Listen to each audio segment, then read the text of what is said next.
People of the internet, it's time for me to show off my progress with my Captain Rex armor. For those of you that haven't seen the posts on Instagram, I've started to 3D print a Captain Rex armor. In that process, I learned a lot about my 3D printer and 3D printing itself through CNC Kitchen or Maker's Muse. I made lots and lots of upgrades to said printer, but this episode is not about the printer itself. It is supposed to be a build log of said armor. I first printed and assembled the helmet, in which I did in 18 pieces, 2 months, and with lots and lots of super glue. After that was done, I went to the German Comic Con and met these two people. After we met, we quickly became a very good group of friends, and we started encouraging each other for their cosplays, or my cosplay, or Johannes cosplay, or Liam's cosplay, which is a Mandalorian, and more Mandalorians. While they were encouraging me, I started to print the chest piece, or the shoulder piece, or arm pieces, whatever. Point of it being, I was very motivated again, which is why I'm making this video. After all these pieces were printed, I had to assemble them somehow. Especially the chest piece, since it was printed in 4 different segments. How did I do that? I bought myself a plastic welding gun. A plastic welding gun works with a wire, shaped like a wave or like an edge, that gets heated up and melts the plastic or itself into the plastic. I had to do that because it's PLA, super glue does not hold very much. I learned that the hard way with my helmet, and with that I had to melt everything with a soldering iron, which was not fun.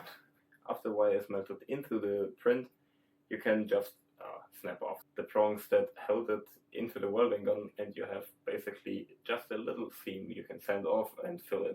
After that was done, what did I do then? The armor must have to kind of stay on my body. Well, that wasn't so easy.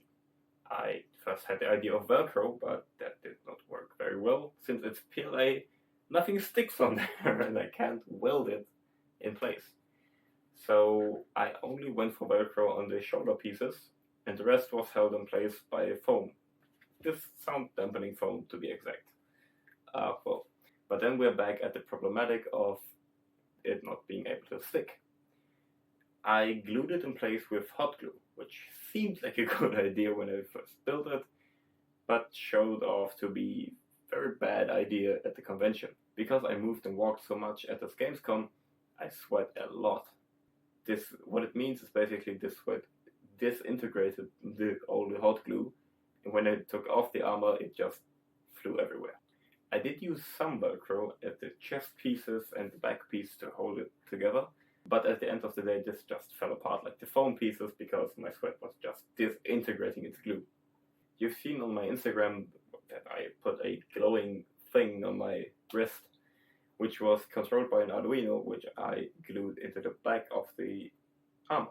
This did work for like a month before the con.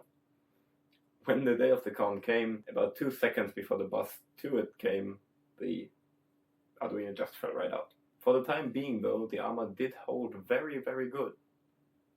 Exceptions for the pauldron, which got loose, but I prepared for that with some super glue, which ironically did hold pretty good to the Velcro. So I'm trying that the next time. Alongside of that, the rangefinder just kept falling off, like constantly. Every time I nodded, every time I just took the helmet off, I would lose the rangefinder.